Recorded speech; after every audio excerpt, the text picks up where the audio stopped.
adalah satu kemunduran ketika kita mengatakan kami Islam Nusantara, tidak ada hubungan dengan Arab, jangan ke Arab-Araban. Ini adalah satu hal yang naif dan satu kemunduran besar. Karena ulama-ulama kita dulu berperan sampai ke Mekah, menuntut ilmu ke sana juga, dan pakaian-pakaian mereka itu semuanya pakai jubah serban. Semuanya, pendiri-pendiri organisasi masa Islam, ulama-ulama besar di Indonesia, itu rata-rata pakai jubah serban. Sehingga ketika sudah merdeka ada wacana untuk mengatakan jubah serban adalah ke Arab-Araban, ini adalah satu kemunduran besar yang merugikan kita orang-orang Islam, apalagi mengkerdilkannya Islam Nusantara itu tidak ada hubungan dengan Islam Arab. Ini adalah satu kekeliruan besar.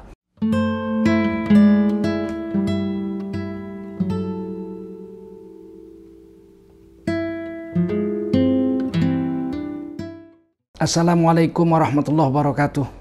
Hamdan wa syukran lillah, wa salatan wa salaman ala rasulillah, wa ala alihi wa sahbihi wa mawalah. Allahumma salli ala Sayyidina Muhammadin wa ala alihi wa sahbihi ajma'in. Amma ba'du, qala Allah ta'ala fi kitabihil karim. A'udzu billahi minasy syaithanir rajim. Bismillahirrahmanirrahim.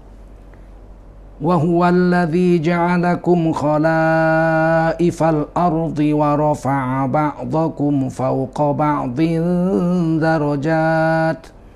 وَرَفَعَ بَعْضَكُمْ فَوْقَ بَعْضٍ دَرَجَاتٍ لِيَبْلُوَكُمْ فِيمَا آتَاكُمْ إِنَّ رَبَّكَ سَرِيعُ الْعِقَابِ وَإِنَّهُ لَغَفُورٌ رَحِيمٌ.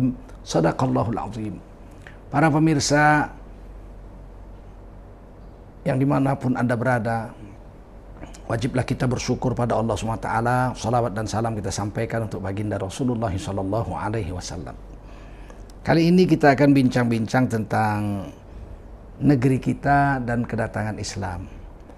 Banyak dalam buku-buku sejarah yang ditulis oleh orang-orang orientalis, bahkan oleh bangsa Indonesia sendiri, dikatakan bahwa Islam masuk ke Indonesia dibawa oleh pedagang-pedagang Parsi dan Gujarat. Dan ini satu kekeliruan yang harus diperbaiki penulisannya. Ya, karena Islam di Indonesia ini datang sejak zaman sahabat Rasulullah SAW. Di Barus ditemukan banyak kuburan-kuburan kuno.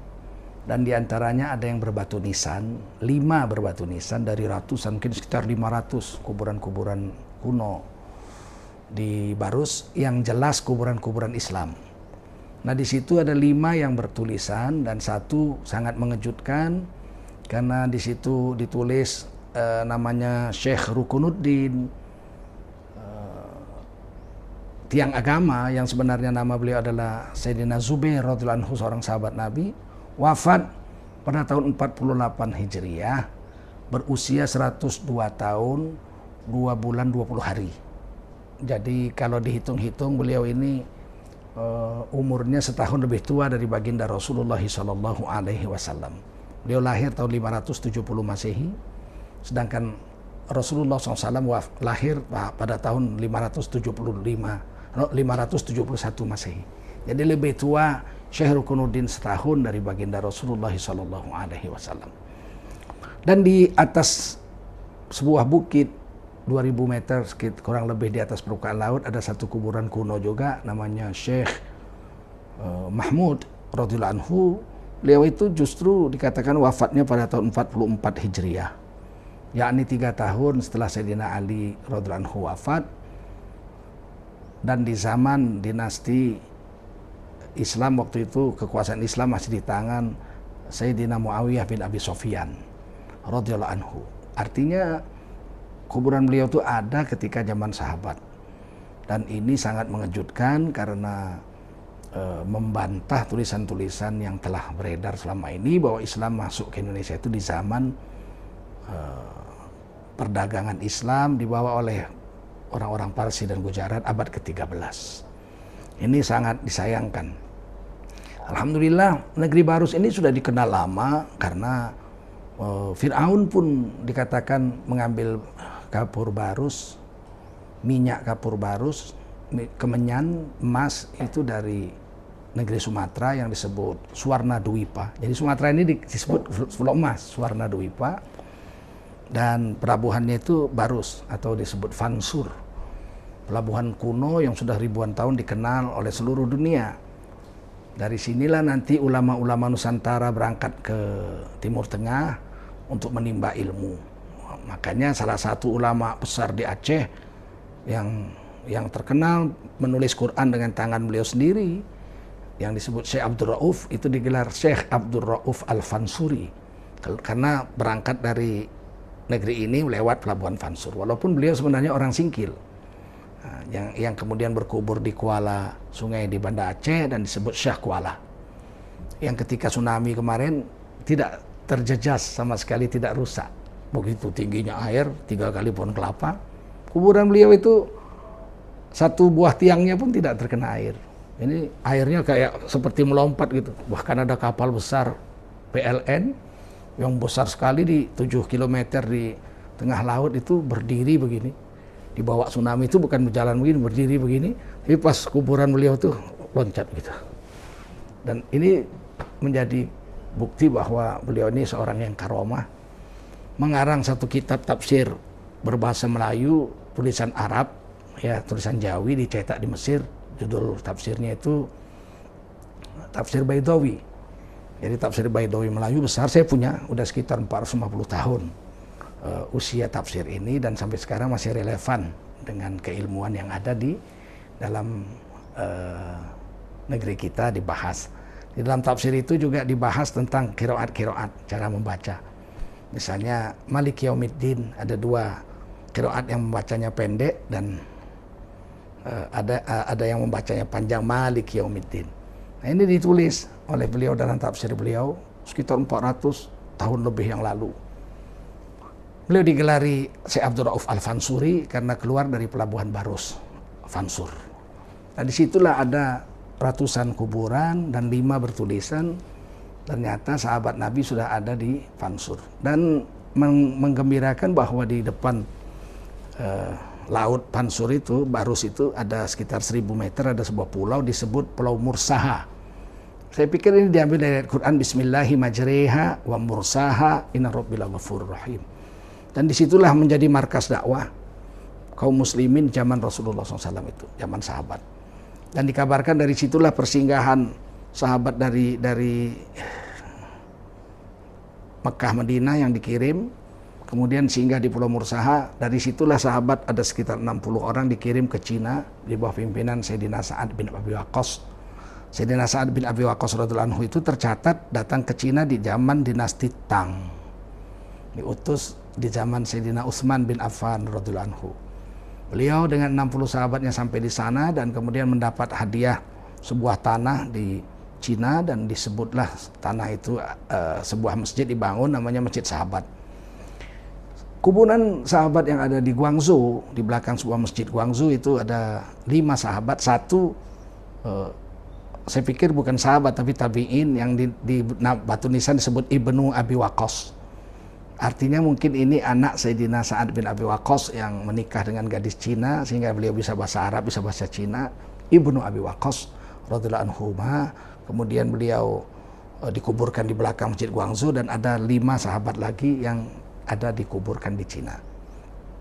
Jadi tidak mungkin ke Cina kalau nggak singgah ke Indonesia, kalau lewat jalan laut, jalur sutra. Oleh karena itulah di negeri ini, di Pulau Mursaha itu dikabarkan sahabat-sahabat itu dikirim ke Cina dari singgahan di Pulau Mursaha itu. Beliau sempat singgah di Nias, ya, para sahabat Nabi ini, mereka panggil orang-orang Nias itu ayuhan nas, qulu la ilaha illallah tuflihun. Ayuhan nas, wahai orang-orang sekalian, ini Anas, kemudian orang tempatan situ menyebutnya Nias. Dan ketika saya dakwah ke sana masih muda sekali dengan anak-anak USU dan anak-anak Universitas Islam Sumatera Utara, kami 40 hari berkeliling Nias itu, ternyata di pinggir-pinggir laut itu nama desanya itu nama-nama surga, ya, nama-nama surga. Jannata itu artinya surga, jannah. Kemudian Firdaus, Darussalam, Ma'awa, Naim. Itu nama desa-desa di Pulau Nias yang mayoritas bukan orang Islam sekarang, Tapi nama desa-desa di pinggir-pinggir laut itu menunjukkan bahwa Islam pernah datang ke sana. Kemudian dari Pulau Mursaha itu mereka bekerja di Barus, itulah yang di kota Barus itu banyak sekali kuburan-kuburan kuno yang sampai sekarang masih dipelihara. Dan dari situlah mereka berdakwah ke Tanah Batak.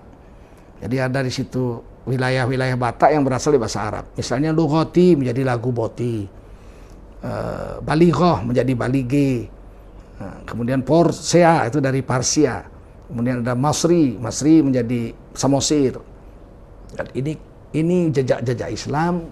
Dan kita lihat tokoh orang Batak yang sempat mengecap Islam itu adalah Sisingamangaraja 1 sampai 12. Jadi Sisingamangaraja 1 datang, karena saya datang ke Bakara ketemu dengan cicit-cicit daripada Sisingamangaraja ini.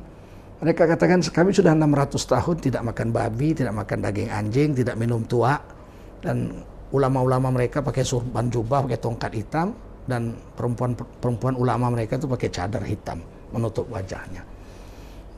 Saya pikir ini jejak Islam yang pernah menyentuh Tanah Batak, karena dari Samosir itu jalan kaki ke Barus bisa, jalan darat. Nah, ketika kemudian Sisingamangaraja satu ini marsyadat, orang Batak menyebutnya marsyadat, bersyahadat.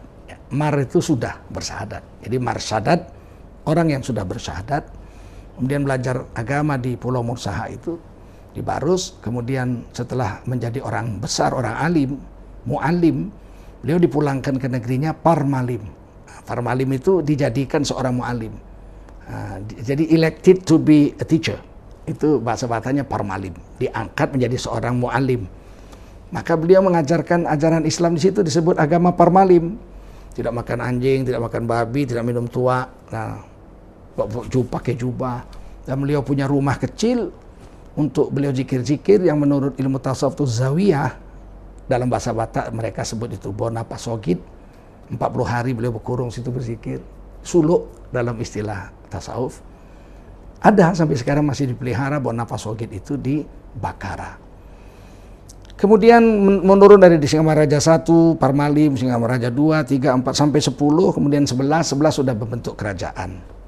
Jadi benderanya itu bulat. Tulisannya itu tulisan Arab. Ini menggembirakan dan aneh. Tidak tulisan Batak. Padahal orang Batak punya huruf sendiri. Di situ tulisannya Maulana Kutana. Jadi mim waw lam alif nun alif, ya, mim waw lam alif ta alif nun alif. Maulana Kutana. Jadi mim waw lam alif nun alif Maulana kaf waw ta alif nun alif Kutana. Kepala negaranya, begitu, kepala negerinya. Dan bendera ini masih ada disimpan di Belanda, dan di dinding makam daripada Sisingamangaraja 11 pun dituliskan itu Maulana Kutana itu. Sampailah Sisingamangaraja 12 yang berperang melawan Belanda dan diangkat menjadi pahlawan nasional. Beliau sudah marsyadat, seorang Parmalim yang tidak makan babi, tidak makan daging anjing, dan tidak minum tua, pakai jubah serban seperti ini dan pakai tongkat. Nah, jejak-jejak Islam inilah yang kemudian hilang, terpotong ketika Belanda datang dan menjajah Indonesia, khususnya menguasai Pulau Samosir dan sekitarnya, Tanah Batak. Jadi pengislaman 100% yang murni, yang besar, yang sempurna dari Aceh dan dari Sumatera Barat itu berhentinya di Tanah Batak itu karena Belanda sudah keburu masuk. Tapi Mendeling, ya, Tapanuli Selatan itu sudah sempat diislamkan oleh harimau-harimau Padri, Tuanku Rao, kemudian Tuanku Tambusai, itu sudah berhasil mengislamkan Batak Tapanuli Selatan ini, dan sampai sekarang militan sekali. Kemudian dari Aceh sudah sampai ke Dairi, jadi tinggal sedikit lagi masuk ke Pulau Samosir, tapi sudah keburu dikuasai oleh Belanda, sehingga dakwah sempurna itu terputus. Akan tetapi di Pulau Samosir, Raja Sinambela, di kuburnya itu, kuburan batu Raja Sinambela itu, di bawah kepala ukiran raja itu, di kuburan batu itu ada sebuah ukiran laki-laki Aceh pakai peci, dan di situ namanya Muhammad Said. Artinya Muhammad Said sudah sempat bertemu dan berdakwah kepada Raja Batak Sinambela di Tomo. Sampai sekarang masih ada di kuburan beliau ukiran kepala penasehat Raja Tomo Sinambela, yaitu Muhammad Said dari Aceh. Jejak Islam sudah sampai ke Tanah Batak, meskipun kemudian setelah datangnya penjajah Belanda sedikit terputus. Saudara-saudara yang mulia,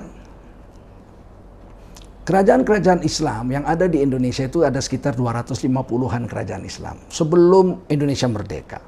Jadi negeri ini sudah menjadi negeri yang Islami, mempunyai sultan-sultan Islam yang beradat berdasarkan syariat Islam, Quran dan Sunnah, syarak ya, adat bersendi syarak, syarak bersendi kitabullah, dan memang sudah berurat berakar sehingga Aceh itu punya mufti, muftinya Syekh Abdul Rauf Al-Fansur. Pernah juga sebelumnya itu kita lihat ya, ada setelah Syekh Abdul Rauf itu ada Syekh Ali Hasanji Araniri yang digelar Nuruddin Ali Hasanji Araniri dari desa Ranir, sebuah kampung kecil di Gujarat, India. Beliau orang India, tapi beliau mampu menuliskan kitab agama dalam bahasa Arab. Kitab fikihnya disebut Siratal Mustaqim, dalam bahasa Arab, dicetak di Mesir, dalam bahasa Melayu, bukan bahasa Arab, bahasa Melayu, dicetak di Mesir beraksara Arab. Artinya beliau menguasai bahasa Melayu. Kemudian beliau mengarang satu buku Bustanus Salatin, yaitu kisah raja-raja, taman raja-raja, maksudnya nama-nama dan kekuasaan-kekuasaan sang raja yang ada di Aceh, dalam bahasa Melayu tetapi dalam aksara Arab, juga dicetak di Mesir. 18 tahun lamanya beliau jadi mufti di kerajaan Aceh, kemudian kembali ke desanya dan wafat di desanya di Gujarat, di desa Ranir. Maka beliau digelar Ar-Raniri. Universitas Islam pada Aceh itu IAIN Ar-Raniri, mengenang mufti kerajaan Aceh. Kemudian kita lihat di Langkat, Langkat juga punya mufti, kerajaan Langkat. Kemudian dari Langkat ini seorang pahlawan nasional yaitu Tengku Amir Hamzah. Beliau adalah seorang pangeran yang dikawinkan dengan anak raja, Tengku Kamaliah nama istri beliau. Kemudian beliau diangkat menjadi pangeran Langkat Hulu. Beliau itu selain pangeran, beliau itu juga orang pertama yang menggerek bendera merah putih di depan istana beliau di Langkat Hulu, dan beliau merangkap asisten Wedana Republik Indonesia ketika Indonesia merdeka. Sayang beliau akhirnya dipancung oleh yang menamakan diri mereka harimau liar, yaitu Barisan Komunis PKI, yang memang membunuhi raja-raja yang ada di Sumatera Timur pada tahun 1946 yang lalu. Ke bawah ada Delhi. Kerajaan Delhi ini muftinya adalah kakek guru saya, Syekh Hasan Maksum. Dari beliaulah lahir ulama-ulama Sumatera Utara yang kemudian mendirikan organisasi massa Islam Al-Wasliyah pada tahun 1934. Disusul organisasi massa Islam Al-Ittihadiyah juga di Sumatera Utara pada tahun 1934. Al-Wasliyah 1926. Kemudian ke bawahnya ada kerajaan Serdang, muftinya Tengku Fakhruddin. Tengku Fakhruddin ini mengadakan perdebatan terbuka 3 hari dengan Ahmadiyah pada tahun 1931 dan mengeluarkan keputusan Ahmadiyah adalah kafir di luar daripada agama Islam. Ditandatangani oleh Tengku Fakhruddin, mufti kerajaan Serdang. Kemudian di bawahnya lagi ada kerajaan Tebing Tinggi, Sultan Hashim. Di bawahnya ada kerajaan Indrapura, muftinya adalah Syekh Muhammad Zain, ahli qiraat 10 dunia, belajar kepada pemangku qiraat 14 di Mekah, yaitu Raisul Qurra, kepala atau pemangku qiraat seluruh dunia, namanya Syekh Ahmad Hijazi. Ada ijazahnya, dan saya adalah cucu murid dari Ahmad Hijazi, punya ijazah yang silsilahnya tembus. Tadi guru saya, Syekh Azura Abdul Rauf, sama berguru dengan Ahmad Hijazi dengan Syekh Muhammad Zain, mufti Sri Indrapura ini. Kemudian Ahmad Hijazi terus sampai kepada sahabat Rasulullah SAW, sampai kepada Rasulullah SAW. Itu diberi stempel itu. Di stempel Ahmad Hijazi, Raisul Qurra bi Makkah Al-Mukarramah. Ke bawah lagi ada kerajaan Batubara, kemudian ada kerajaan Sultan Asahan. Muftinya adalah Syekh Abdul Rahman yang dikenal sebagai Syekh Silau Laut, punya anak perempuan. Anak perempuan ini punya anak laki-laki yang sekarang sedang terkenal sebagai Ustadz Dai Nasional, yaitu Ustadz Profesor Dr. Haji Abdul Somad. Jadi Syekh Abdul Somad ini, Ustaz Abdul Somad ini cucu daripada Syekh Silau Laut yang merupakan mufti kerajaan Tanjung Balai Asahan. Sultan terakhirnya adalah Tengku Saibun. Ke bawahnya lagi ada kerajaan Kualo, ada kerajaan Merbo, ada kerajaan Bila, kerajaan Panai, ada kerajaan Kota Pinang, ada kerajaan Tanggapayung. Jadi ini kerajaan-kerajaan Islam sebelum Indonesia merdeka. Yang kemudian ketika terjadi kemerdekaan, sempat raja-raja ini bersidang di Hotel Debur di Medan, di depan kantor pos Medan, ada hotel situ sejak zaman Belanda. Sudah membuat kesepakatan akan menyerahkan kekuasaan kepada Soekarno-Hatta. Tapi pada tanggal 26 Maret itu ada kesepakatan, beberapa malam kemudian sultan-sultan ini dibunuh oleh barisan yang menamakan dirinya Barisan Harimau Liar, yaitu Partai Komunis Indonesia, sehingga batal serah terima tertulis dari sultan-sultan Sumatera Timur, termasuklah sultan daripada Pematang Siantar Simalungun, Raja Saragi, itu habis juga. Karu juga, Raja Karu juga dibunuh oleh Barisan Harimau Liar. Kalau menurut orang-orang tua kami, mereka ini sebenarnya barisan PKI yang dibentuk oleh Amir Syarifuddin ya, untuk mengambil tanah-tanah raja yang ada di sekitar Sumatera Timur waktu itu. Perlu penelitian sejarah lebih dalam untuk mengetahui hal tragedi Maret 1946, pembunuhan bangsawan-bangsawan di Sumatera Timur pada saat itu, 1946. Nah, saudara-saudara, saya mau bicara tentang Islam ini. Ternyata Indonesia ini adalah negara yang sudah berdiri Islam jauh sebelum Indonesia merdeka. Ada 250-an kerajaan sampai ke Raja Ampat. Saya sudah ketemu dengan keturunan Raja Ampat di Papua yang memang masih sampai sekarang masih Islam. Ada masjid yang sudah dibangun ratusan tahun yang lalu di sana. Nah, tradisi-tradisi inilah yang kemudian tidak boleh dilupakan. Ketika Indonesia merdeka, tidak boleh Islam itu dianggap tidak berjasa apa-apa untuk negeri ini. Sebab sebelum ada negeri yang namanya Republik Indonesia ini, mereka sudah berdaulat, sudah berkuasa, sudah membentuk kekuasaan dan sudah mensejahterakan rakyatnya sesuai dengan kemampuan para sultan ini.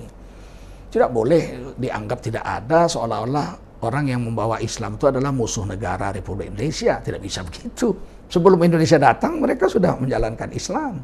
Sudah punya kerajaan-kerajaan Islam sekitar 200 sampai 250-an kerajaan Islam yang ada di Republik ini. Nah, ini yang perlu kita pikirkan betul-betul.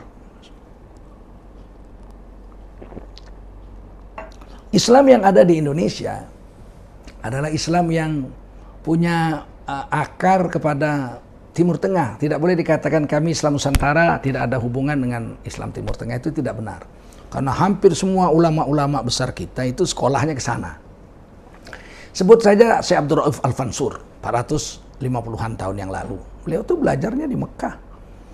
Kemudian pulang menjadi mufti kerajaan Aceh, menulis Quran 30 juz dan menulis tafsir.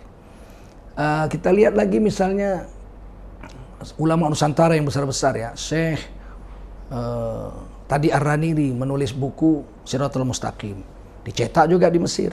Kemudian Syekh Abu Somad Al-Falimbani, beliau mengarang kitab 2 jilid besar, diikhtisarkan diringkas daripada kitab Ihya Ulumuddin sekitar 250 tahun lebih yang lalu.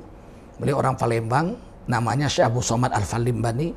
Kitab ini dipakai di seluruh ASEAN, bahkan saya melihat kubur beliau itu di Fatani, Thailand Selatan. Beliau perang membawa murid-muridnya memimpin peperangan melawan kerajaan Siam yang menyerang kerajaan Kedah dan kerajaan Patani. Syahid beliau dan kuburannya ada di Patani. Kitab beliau Sirus Salikin itu masih dipakai sampai ke Kamboja. Ketika saya ke Kamboja, 2 kali saya ke Kamboja, itu mereka masih pakai kitab karangan ulama Nusantara yang namanya Syekh Abu Somad Al-Falimbani, kitabnya namanya Sirus Salikin. Dan kita lihat lagi yang berbahasa Arab. Dari sini pernah ada Sultanun Ulama, itu di dalam kamus Munjid segini tebal itu. Hanya ada 2 orang Indonesia yang disebut dalam kamus Munjid itu, kamus bahasa Arab. Satu adalah Syekh Nawawi Al-Bantani, wulida fil Jawi wa tawaffa bi Makkah. Beliau itu mengarang kitab dalam bahasa Arab ketika usia 14 tahun dibawa dalam peti, beliau pergi berguru ke Mekah. Gurunya heran, ini peti isinya apa sih? Ketika beliau sedang mengaji, gurunya masuk ke ruangan beliau dan membuka peti itu. Ternyata lembaran-lembaran tafsir yang ditulis tangan dalam bahasa Arab yang cukup hebat, bagus. Dalam usia 14 tahun, kemudian gurunya membaca, kemudian gurunya ini meminta izin untuk mencetaknya di Kairo, di Mesir. Dan buku itu sampai sekarang masih kita ajarkan di Mathalul Anwar di Jawa Barat dan di Banten, di perguruan-perguruan Mathalul Anwar, judulnya Marah Labid. Jadi sekitar 1.500 halaman, 2 jilid tebal begitu. Ini karangan ulama Nusantara. Beliau disebut Sultanul Ulama Hijaz, penguasa atau pemimpin ulama-ulama di tanah Arab, di Hijaz, yang dilahirkan di Al-Jawi di Nusantara, wafatnya di Makkah Al-Mukarramah. Kuburannya di kuburan sahabat-sahabat Nabi, tidak berapa jauh dari kuburan Ibunda Siti Khadijah radhiyallahu anha, istri baginda Rasulullah sallallahu alaihi wasallam.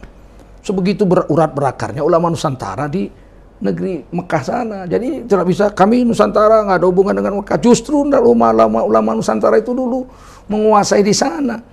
Dari Thailand ada namanya dua, Daud Al-Fatoni dengan Ahmad Al-Fatoni. Saya sudah ke sana. Ke beberapa tahun, berapa kali, mungkin 30 kali ada saya ke Thailand. Dan kitab karangan beliau itu masih ada disimpan. Kitab Aqidatun Najiyyin itu akidah tentang Ahlus Sunnah wal Jamaah. Kemudian yang satu lagi itu Daud Al-Fatoni, bukunya namanya Furu'ul Masail. Ya, Furu'ul Masail ini sampai sekarang masih dipakai, 2 jilid tebal. Itu ulama Nusantara di Thailand yang merajai negeri Mekah dengan ilmunya pada saat itu. Nah, di Sumatera Utara sendiri ada kakek guru saya, ya, sepupu dari kakek saya, namanya Syekh Ahmad Khotib Al-Minangkabawi. Itu imam di Masjidil Haram dalam madhab Syafi'i bersama dengan Khotib Zaini Dahlan. Ada 2 anak Nusantara yang berguru pada beliau. Satu adalah Yai Hashim Ash'ari yang kemudian pulang mendirikan Nahdlatul Ulama 1926. Kemudian satu lagi adalah Muhammad Darwis dari Yogyakarta. Beliau itu mengganti namanya, pulang menjadi nama gurunya. Ahmad Khotib dengan Zaini Dahlan, Ahmadnya diambil, Zaini Dahlannya diambil Dahlannya. Beliau Muhammad Darwis pulang ke Indonesia mengganti nama menjadi Kiai Haji Ahmad Dahlan. Ini diambil dari 2 gurunya.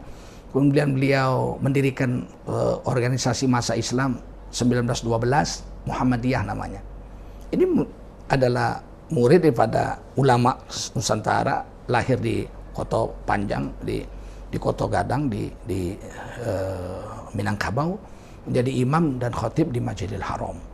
Jadi ulama-ulama kita tidak memutuskan diri atau memisahkan diri dari Timur Tengah atau dari Arab, tapi justru berkarya di Arab, menciptakan kitab-kitab yang mengajari ulama-ulama Nusantara yang belajar di Hijaz atau di Saudi Arabia waktu itu. Yang modern ini ada Syekh Yasin Al-Fadani, orang Padang, orang Minangkabau. Beliau mengarang kitab fikih segini tebalnya kira-kira, hampir setengah meter. Dan kalau kita baca bahasa Arabnya begitu fasih, dan kayaknya nggak yakin kita kalau itu yang mengarang adalah orang Indonesia. Tapi begitu hebatnya ulama-ulama Nusantara berpengaruh di negeri Hijaz, di tanah Timur Tengah dan sekitarnya. Adalah satu kemunduran ketika kita mengatakan kami Islam Nusantara tidak ada hubungan dengan Arab, jangan ke Arab-Araban. Ini adalah satu hal yang naif dan satu kemunduran besar. Karena ulama-ulama kita dulu berperan sampai ke Mekah, menuntut ilmu ke sana juga, dan pakaian-pakaian mereka itu semuanya pakai jubah serban. Semuanya pendiri-pendiri organisasi masa Islam, ulama-ulama besar di Indonesia itu rata-rata pakai jubah serban. Sehingga ketika sudah merdeka ada wacana untuk mengatakan jubah serban adalah ke Arab-Araban. Ini adalah satu kemunduran besar yang merugikan kita orang-orang Islam, apalagi mengkerdilkannya Islam Nusantara itu tidak ada hubungan dengan Islam Arab. Ini adalah satu kekeliruan besar yang sampai detik ini ulama-ulama Nusantara itu masih berperan di Timur Tengah. Yang terakhir adalah Syekh Yasin Al-Fadani. Mudah-mudahan apa yang kita bicarakan hari ini ada manfaatnya, dan mudah-mudahan Islam di Indonesia ini semakin maju dan bisa mewarnai kehidupan kebangsaan kita. Karena Pancasila itu 55 pasal itu diambil dari Al-Quran. Tidak ada satupun yang bertentangan. Nggak mungkin orang diambil dari Quran kok bertentangan dengan Quran. Sehingga kalau ada yang mengatakan Pancasila itu musuhnya adalah Islam atau musuhnya adalah agama Islam, ini satu adu domba yang luar biasa. Karena apa? Karena Pancasila lima-limanya itu diambil dari Quran. Dan 43% kata-kata yang ada di Pancasila itu adalah bahasa Arab. Nah, ketuhanan yang Maha Esa, tidak ada bahasa Arab di situ. Tuhan Maha Esa bukan bahasa Arab. Bahasa Sanskerta asalnya itu. Oke, bahasa Melayu, Tuhan yang Maha Esa. Tapi itu berasal dari ayat Quran, Qul huwallahu ahad, dengan wa ilahukum ilahu wahid. Kemudian yang kedua, kemanusiaan yang adil beradab. Manusia bahasa Arab, adil bahasa Arab, adab bahasa Arab. Tiga-tiga bahasa Arab. Kemudian persatuan Indonesia. Persatuan Indonesia bahasa Indonesia, bahasa Melayu. Tapi itu dari bahasa Arab, dari Quran. Kanan nas ummatan wahidah. Adalah manusia itu umat yang satu. Tak boleh berpecah belah. Wa'tasimu bihablillahi jami'an wa la tafarraqu. Bersatu padulah kamu dalam tali agama Allah, jangan berpisah belah. Kemudian kerakyatan, rakyat bahasa Arab. Yang dipimpin oleh hikmat bahasa Arab. Kebijaksanaan dalam permusyawaratan bahasa Arab. Garis miring perwakilan bahasa Arab. Dan ini dalam Quran, wasyawirhum fil amr. Bermusyawarahlah kamu dalam setiap urusan kamu. Surah bainahum. Musyawarah kamu di antara kamu. Yang kelima, keadilan sosial. Adil bahasa Arab. Bagi seluruh Indonesia. Dan ini dibaca dalam khutbah Jumat di negeri Nusantara ini. Innallaha ya'muru bil adli wal ihsan. Sesungguhnya Allah memerintahkan untuk berbuat adil dan berbuat ihsan. Itu di khutbah Jumat kan di negeri Nusantara ini. Hampir seluruh khotib Jumat membacakan ayat ini di akhir khutbah beliau. Nah, inilah yang perlu kita tanam. Nggak mungkin Pancasila itu bertentangan dengan Quran, karena 5 sila Pancasila itu diambil dari Quran. Oleh karena itu berhentilah mengadu domba antara Pancasila dengan Al-Quran. Karena orang yang menjalankan agama pasti dia akan membela Pancasila. Menolak Pancasila itu bisa murtad. Karena Pancasila itu ayat Quran. Siapa yang menolak adil? Kan bahaya. Siapa yang menolak bermusyawarah? Kan bahaya. Siapa yang menolak Tuhan yang Maha Esa? Kan bahaya imannya kalau dia orang Islam. Nggak mungkin. Karena itu semua diambil dari Quran. Sekali lagi saya tekankan, berhentilah mengadu domba antara Quran dengan Pancasila, Islam dengan Pancasila. Sebab Pancasila itu dengan tegas Tengku Zulkarnain mengatakan 5 silanya itu diambil dari ayat-ayat Al-Quran. Dan 43% kata-kata yang ada di dalam Pancasila itu adalah dari bahasa Arab. Bahkan adil dengan adab tidak ada padanan katanya dalam bahasa Indonesia. Apa padanan kata adil? Tidak ada. Orang Aceh bilang adil, orang Batak bilang adil, orang Jawa bilang adil itu adil, orang Minang bilang adil itu adil, orang Papua pun bilang adil itu adil. Artinya apa? Itu adil dibawa oleh orang-orang Islam ke Indonesia. Karena kosakata Indonesia yang semakna dengan adil tidak ada. Kalau Jawa adab itu toto kromo misalnya. Toto kromo itu bahasa Jawa. Enggak. Kromo itu bahasa Arab juga. Asal kata karimun ditulis pakai huruf Jawa ono corokop, toto sawolopo, toto joyomo, gobotomo, itu jadi karimun jadi kromo. Kromo itu bahasa Arab. Karimun mulia artinya. Toto kromo tata kehidupan yang membuat orang jadi mulia. Itu bahasa Arab, bukan bahasa Jawa, kromo itu.